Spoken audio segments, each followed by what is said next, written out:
யாருக்கெல்லாம் லைஃபோட பர்ப்பஸ் என்னன்னு அப்படிங்கிறது தெரியாம ரொம்ப கன்ஃப்யூஸா இருக்கீங்க. இப்படிதான் ஒருத்தர் இருக்காரு. அவரோட லைஃப் மீனிங் என்னன்னு தெரியாம, பர்ப்பஸ் என்னன்னு தெரியாம, நான் ஏன் பிறந்தேன்? ஏன் பிறந்தேன்னு சொல்லிட்டு, அவர் நெறைய புக்ஸ் படிக்கிறாரு. நெறைய டீச்சர்ஸ்ட்ட கத்துக்கிறாரு. டிராவல் பண்ணி எல்லாமே போய் தெரிஞ்சுக்கிறாரு. ஆனா, அவருக்கு சாட்டிஸ்ஃபைங்கான ஒரு ஆன்சர் கிடைக்கவே இல்ல. அதுக்கப்புறம் ஒரு மலை மேல இருக்கிற ஒரு பாட்டிய பத்தி அவர் கேள்விப்படுறாரு. அந்த பாட்டி எப்படின்னா, அவங்களோட லைஃபோட பர்ப்பஸ கண்டுபிடிச்சவங்க. அப்ப நான் அவங்க கிட்ட போனா, என்னோட பர்ப்பஸ் எனக்கு தெரிஞ்சிடும்னு சொல்லிட்டு, அந்த பாட்டிய தேடி மலை மேல போறாரு. அந்த பாட்டிகிட்ட போய் கேட்டதுக்கு, அவங்க சிம்பிளா சொன்னாங்களாம். "கேள்வி கேட்கறத விட்டுரு, வாழ ஆரம்பி" அப்படின்ட்டு. ரொம்ப ஷாக் ஆயிட்டாப்படி. அதுக்கப்புறம் அந்த பாட்டி சொல்றாங்க, "ஆறு ஏன் ஓடுதுன்னு கேட்காத. சூரியன் ஏன் உதிக்குதுன்னு யோசிக்காத. மரம் ஏன் பூக்குதுன்னு சொல்லிட்டு அதுவும் யோசிக்காத.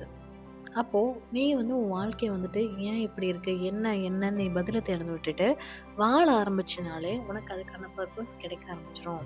அங்க ஒரு மலை ஓரத்துல ஒரு சின்ன பையன காமிக்கிறாரு. அந்த பையன் மலை மேல ஏறுறான், கீழ இறங்குறான். மலை மேல ஏறுறான், கீழ இறங்குறான். அப்போ இவரு பார்க்குறார், "அவனுக்கு என்ன பைத்தியமா? ஏறி ஏறி விளையாண்ட்டு இருக்கான்" அப்படின்ட்டு. உனக்கு வேணா அது பைத்தியக்காரத்தனமா இருக்கலாம். ஆனா அது அவனுக்கு சந்தோஷம். அந்த மாரி உனக்கு உன்னோட சந்தோஷம் அப்படிங்கிறது உனக்கு பதில் கிடையாது. நீ தேடுற விஷயத்துல இருக்கு.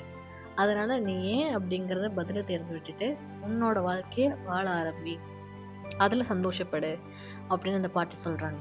அப்பதான் அவனுக்கு கொஞ்சம் கிளாரிட்டி கிடைச்சு, காமா, கூலா இருந்துட்டு, ஆமால்ல நான் வாழ்க்கையில நெறைய தேடணும். என் ஜர்னிய நான் லவ் பண்ணணும். எனக்கு தேடுறது தான் லைஃபே அப்படின்னு சொல்லிட்டு புரிஞ்சுக்கிட்டு அங்கிருந்து கிளம்புறாங்க. உங்க வாழ்க்கையோட தேடுதல் என்னவா இருக்கு?